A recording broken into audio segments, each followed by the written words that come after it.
Hey everyone, Coops here from the Whole Box and Dice. We did the best of the Mythics, the second half of spoiler season yesterday. Today we'll be looking at the rare slot. Some really interesting cards printed at rare. There was some crazy stuff in the first week of spoiler season. Like, Glorybringer started us off, and the Archery Navifni, and we had Temet, and we had Hapatra, and Soulscar Mage, and Channeler Initiate, and the Cat Lord. There was some crazy good rares. The second half, there's been some really janky stuff, some interesting build-arounds, some mechanic enablers, but before we jump into the top 10 rares, I just posted the Battle for Zendikar, Can We Flip It?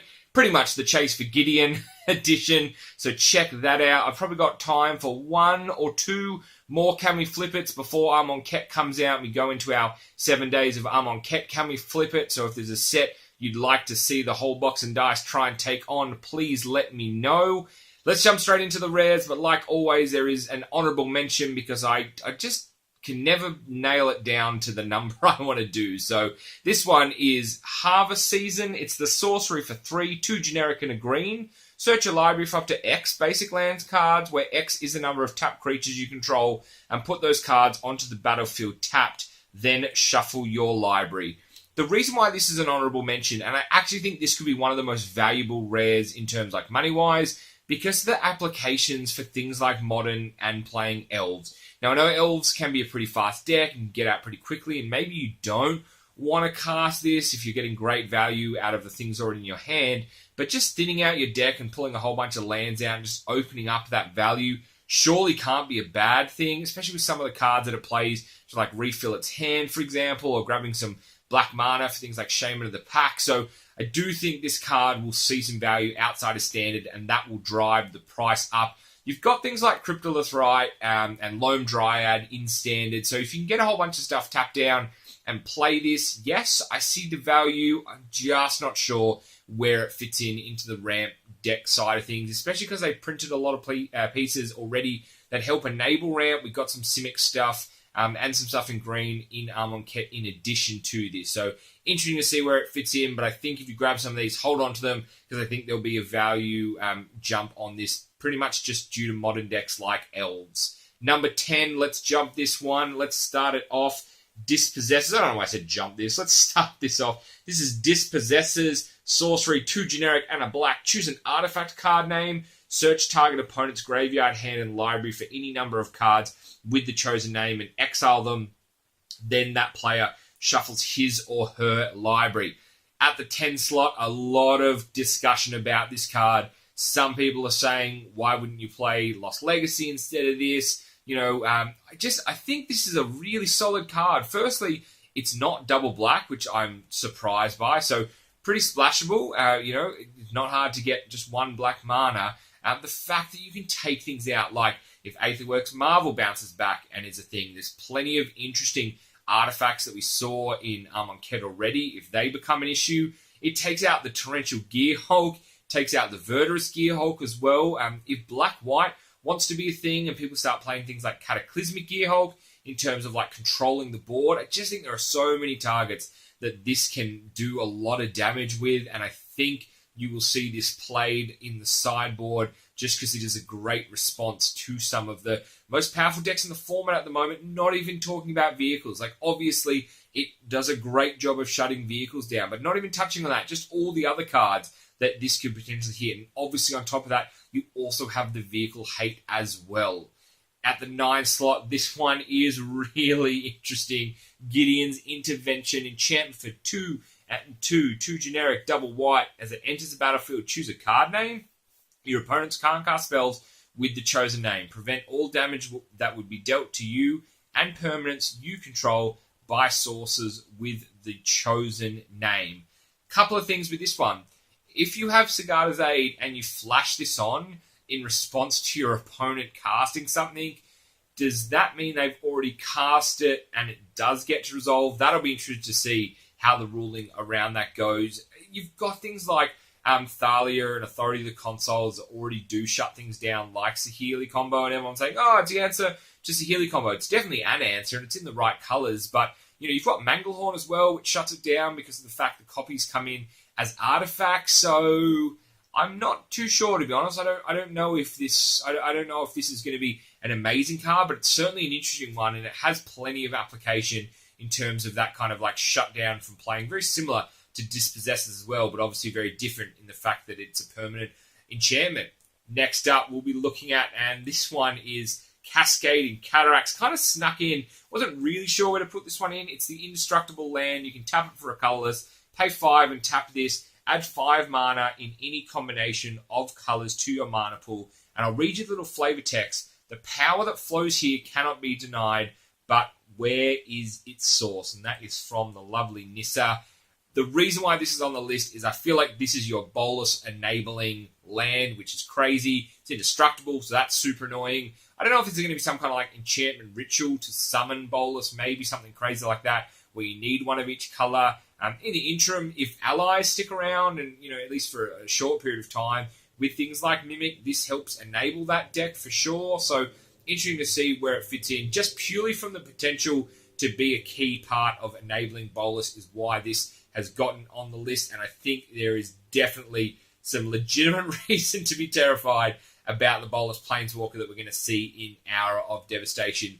Interesting, though, that we didn't see bolus, a little bit sidetracked, a little bit of a side note, but we saw Dark Intimations printed in the previous block. To not see it in the first part of this was surprising. So interesting that Wizards are comfortable with printing a card like that doesn't have payoff for a couple of releases time. So just interesting, just a bit of food for thought. I don't know if any of you have thought about it like that, but I always thought that with Dark Intimations meant that we'd see bolus up first. But obviously, flavor-wise and story, it looks like the gods are the enablers to the path to bolus, so it makes sense that you see them first. But could have had them the other way around, could have had bolus and the gods were summoned in response. But interesting to see how that dynamic plays out between a heck of a planeswalker and some pretty powerful gods. Almost halfway through, this one is the Vizier of Many Faces. It's the shapeshifter cleric for 2 generic double blue.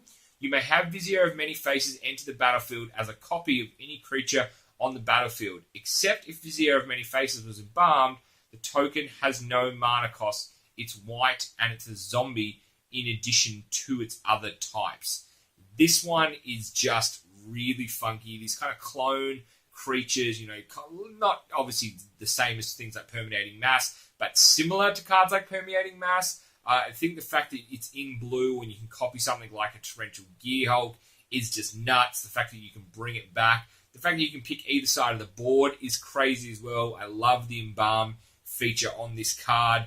I think this will definitely see some play and it'll be a great enabler for a blue control deck that just wants to grab something back, or allows you to attack with something and then effectively bring it back and have another copy of it in response to potentially leaving your board exposed, but you can just embalm and grab something that or even like an Ulamog. Your opponent cheats out something massive like an Ulamog and you can just get your own Ulamog in response. So I do like the application that the potential for this card can be. Moving in, and we are now in the top 5 of the cards. Actually, we're not pretty sure we're at 6 from memory. This is Never Return. Sorry about that. It's the sorcery, generic double black, destroy target creature or planeswalker. It has the aftermath of exile target card from a graveyard. Create a 2/2 black zombie creature token.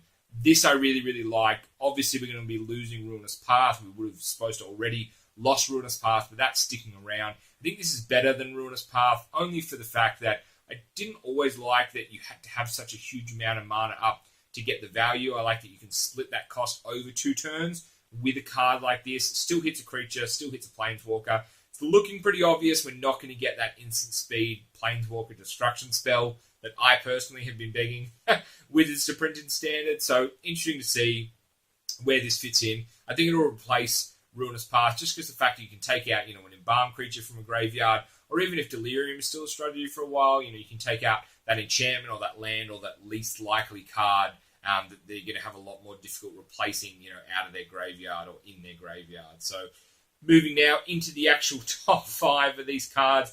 This is Anointed Procession. It's the enchantment for 4, 3 generic and a white. If an effect would create 1 or more tokens under your control, it creates twice that many tokens instead. This is absolutely nuts. I couldn't believe they printed like a permanent second harvest. I love this card. It's going to work so well with Embalm. There's not a huge amount of enchantment destruction, obviously enough, to definitely be able to handle this card, but that's just another card a deck either has to carry main or sideboard. The fact that you can embalm and then bring 2 copies back, that seems absolutely crazy. So really excited to see a card like this. You've got the Cat Lord, make a whole bunch of life-linking cats. The Liliana zombie deck, especially if that goes black-white now, is looking like it's very realistically pushing up into the top tier of standard. It's just a matter of, is it fast enough to handle pretty much the things that are dominating at the moment, being infinite cat combo and super, super fast, speedy vehicles. Heading towards the business end now. This is Sweltering Suns, generic double red at sorcery speed. It deals 3 damage to each creature, and it has cycling of 3. So pay 3 and discard a card, draw a card, discard that card, draw a card. This one is really interesting. If Mono Red Burn comes back, that'll be a very interesting deck. It already looks like a Mono Red aggro deck is very much going to be a thing. This is like a Radiant Flames. Effectively, yes, it hits everything, so it hits your side of the board as well. But if you burn, you don't really have any creatures down. That's not as big of a deal. I do like the application for this card, and I think it will see some play and definitely have some value. Yes, it's like a Wrath of the Gods or Anger of the Gods. In Modern, I do think there's obviously some value there that exiles it, so it's more relevant for the graveyard strategy decks. But the fact that if you don't have a use for this, you can cycle it, at instant speed during your opponent's end step or whenever you need to cycle it. I like that it has that added edge to it as well. Big fan of cards that have that cycling extra, potential. Top 3, looking at Shadow of the Grave. It's the instant for 2, generic and a black. Return to your hand all cards in your graveyard that you cycled or discarded this turn. This card is absolutely bonkers. We already saw this cycling costs 0, so you can effectively cycle for free, cycle a whole bunch of cards, 3 or 4 cards, draw 3 or 4 cards, play the instant, bring them all back. I like that you can do it in your opponent's end step. This card is nuts. I really hope cycling can be a competitive deck, and I'm sure if it is, cards like this are going to be the enabler for it. Top 2, and we're looking at the Plague Belcher. It's the zombie beast for 3, 2 generic and a black. It has menace. It's a 5/4 for just 3 mana. When it enters the battlefield, put 2 -1/-1 counters on target creature you control. Love this card. Love that it kills potentially a creature with embalm, which you can then bring back. Like that when it enters the battlefield, you can put the counters on itself. I assume you can put the counters on itself because it doesn't say put on other target creature. So worst case scenario, you can just make it less powerful. It's got menace anyway, which makes it super tricky. It's got 5 toughness. I know this is going to see play in other formats, and it's going to help also drive that zombie deck that I was talking about earlier. It's going to help it just push up into that top consideration, especially if you can get 5 power on the board. And with menace, that is a very tricky proposition, and that's not something that you want to be letting just go through for damage, pretty much from turn 4. You definitely don't want to be a part of that at all. Number 1, this one is absolutely nuts, and I think this one is going to be set, standard, meta, whatever you want to describe it. Amonkhet Defining, the Harsh Mentor, human cleric for 2, generic and a red. It's a 2/2. When an opponent activates an ability of an artifact, creature, or land on the battlefield, if it is an mana ability, Harsh Mentor deals 2 damage to that player. This thing is nuts. Does this mean you can run this in mono red and it stops vehicles? I feel like you don't want to run this in mono red because, like the aggro deck anyway, because there's so many great cards. You already want to be doing work at the 2 slot. But if mono red burn can become a thing, or even red black kind of thing with like an unlicensed disintegration, for example, if that can be a real deck, something like this is like this permanent shock. It's just another thing that your opponent has to worry about. Potentially like, imagine like this scenario where like they crew a vehicle, in response to crewing a vehicle, so after it's been crewed, you like lightning axe a vehicle, killing it, discarding a fiery temper, that hits them, say, in the face for 3, plus they've used, they've effectively activated the vehicle, so they're making another 2. So for 2 mana after playing this, you've dealt 5 damage and you've taken out a vehicle with up to 5 toughness. Like, that seems insane. I'm really excited to see how this card fits in. I think it will be the best rare out of everything we've seen, not even just the second half. I think this is the best rare in the format, and I think it will just see heaps of value maybe the mana tapping elves, sorcery, go grab land cards will be the most expensive, only if it has that application and actually finds a home for modern elves. But this just seems absolutely nuts. But let me know in the comments, have I missed it? Is the order around the wrong way? Remember, this is just pretty much from the second-ish week. I know there's not a real cutoff, but I will do the individual colours probably next week in terms of what I think is the best in each colour. But out of these cards, should 10 be 1? Should 1 be 10? Is 5 in the wrong spot? Please let me know. I've been Coops. This is the Whole Box and Dice. Thank you so much for watching, everyone. Peace.